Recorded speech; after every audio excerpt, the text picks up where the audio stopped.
Agatari, Asum Malami channel, a civil in the Katana, Ishwana Bopi, Bosinu. So Christana, the one first the lap, a crib convenient of a la Ibra, not a crib Mahana, never la Ibra, surely washing is a queen of Tazaraga, of the Kambo Lomoni. A hundred look Pando, Mapangi, but the Yakima, see that Pundoki have said with a ministry. Don't say Ibona order Kana, Moko work. I would in Haki Shiboxing, another Ibon Hibani. Karamba Tawai Mino Hiva Aduna Koi Kange, Madam de Migi Masanipa Aduna, Mu Git Hawaii Mange, Hiduna Lapanate, can be gay, Hiduna Lapani, Aduga, Mukuna, Atopaculum, the Secretary. Jesu Christana, Jerusalem Tana Lapu Matamda, Samragi Kulama Powder Lapu Matamda, Samra Kulisida, Ahingama, Laina of a late Nanaba Hiva Matamda Masida, Samra Singit, Punjasing Aduna. Mati Jerusalem the Sakiguni Kanduna, Mokina Loxin Bite, Mokina Lehenin the Mo, Adagi Mokin Loxan Bita Mo, but Ubum, but the Sivoxin and the Saudi. Ibuno, Mokosin Asina, Asmana Tora Democosin, I see Saturday May Tadok and Mocosin, as if Chaptek Nanaba, Mahan Naba, the Viva Yagadra, and I saw the Hanatel from Matanda, Jesus Christ and Hivado Ashimi. But how I give me no have Aduna Koi Kande, Jesus Christ as Ishorki Masani Pani, Ishorki, Asim, but Ishor Mani have seen Nakuna Kande, Madam de Migi Masanipa Aduna, you begin Hawaii Mahange, Hiduna Lapanatia. Ishor Masanipa, Jesus Christian, Tabum Palace, Masanipaki, Momato, Lower Lapuma Tamasika, Mu Vicinasi, getting Swabum Tanda Aran, Sapamanda,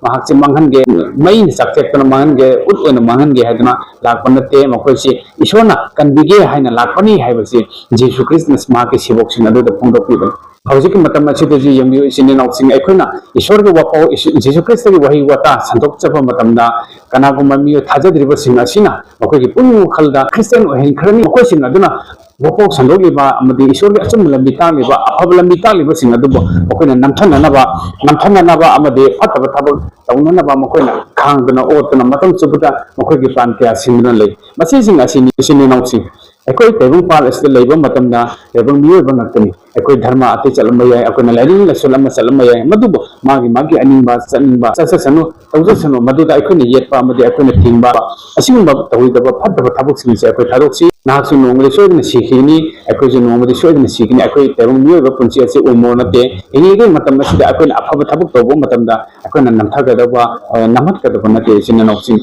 Jesus Christ, Nahana Kandabagi Marana Nahana, Hatan Ubagi Wani, Masi Migi Linate, Masi Migi Dharmanate, Masi Ekona Christian or Hadaga, Jesus Christ Hazar Hadaga, I could meet a own Banate, I could meet a Udri Heaven, Nati, Akwe how on the Domnate, Amade Akwe Englishman, Amade foreigner on the Domnate is in an option. Acclimatation, Maracasi, and we acclimate Hindu Mayamale. Ate Dharma Sapa Mayamale, Sansara, I quick Kanbo, a quick issues of a quick as soon as a quick interval in the Mama Webang Machine and Oxy. Jesus Christ and Pundo Pipa, Bible is Pundo Pipa, but the Christian Singasina, Sandoviva, Apo Fox in a Sicarino, Havamatam, Apaba Adu Company, Apaba de Satsi, Apaba de Insi, Havamatam, Yadriba Singase, Apaba Pamba, Evang Muba, Singase.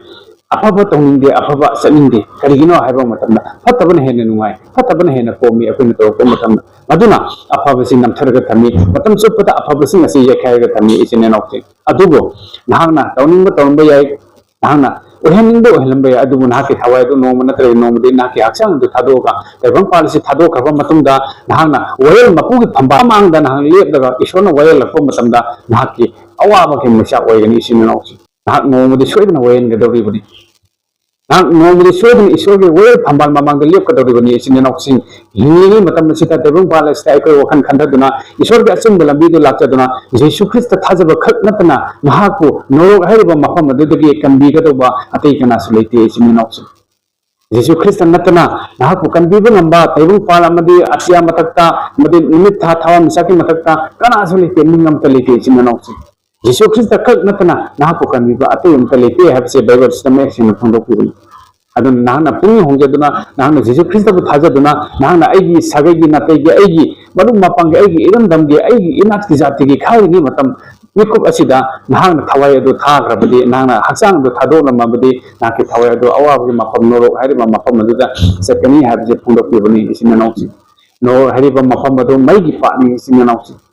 hayang hang na labor matamda naya krak sikani hana Bible study phong to asoki matik awawa asoki matik mashan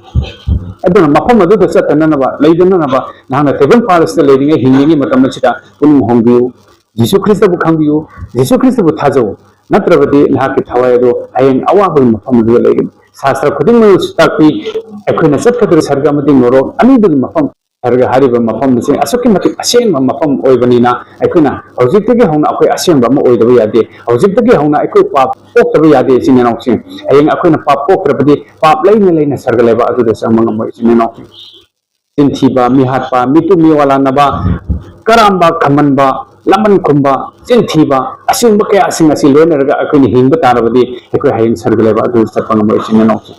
sarga do da satti harbadi ekoi gi phattaba pungningi thamoi gi phattaba mayam singa do madu singa do huntok ki ba ama yamna darkar wai chine nokki ekoi gi thamoi sengba ekoi gi thawai hakchang ache sengba si yamna darkar wai ekoi thawai hakchang amade ekoi gi chil lai ekoi gi pung okal biang nayeng chumdrabadi phatrabadi hayeng aina sarga sani ne har sarga satpa phang hoi ekoi christian wai ba sing marak tasu ekoi abang hata oide adubo makoi singa aduna su loin khangi bangakani hayeng aina sirba matungda ai kara de satkani hayeng aina sirba matungda aina tawriba thabak asina ai kara chakani haba loi khangi adubo taibung panbagi sanabi taibung panbagi nungaiba taibung panbagi pangal izat lan thum kaya asia singa sina mokhoi bisu chentadun mahali sinano aroi bidati mahal awabagi mafam awabagi masakatu mahang soidun ubni soidun pangani habsi akoi ngachi sinau sing adumini hauzik matam asida su ekoi Christian oi kraba ki isin nau sing marakta ko ki isin nau singna hauzik lam sokna riba awaba kya tana riba amadi laman khunna riba singa se asugi matik pate sinau masi Bible na yade Bible na laman khumu haide Bible na mi bu awaba tahalu haide Bible na thaja draba singbo lana singbi ganu hairibani thaja draba singbo nakoina thagat piu achum malami de singu haina Bible sina phongdo piu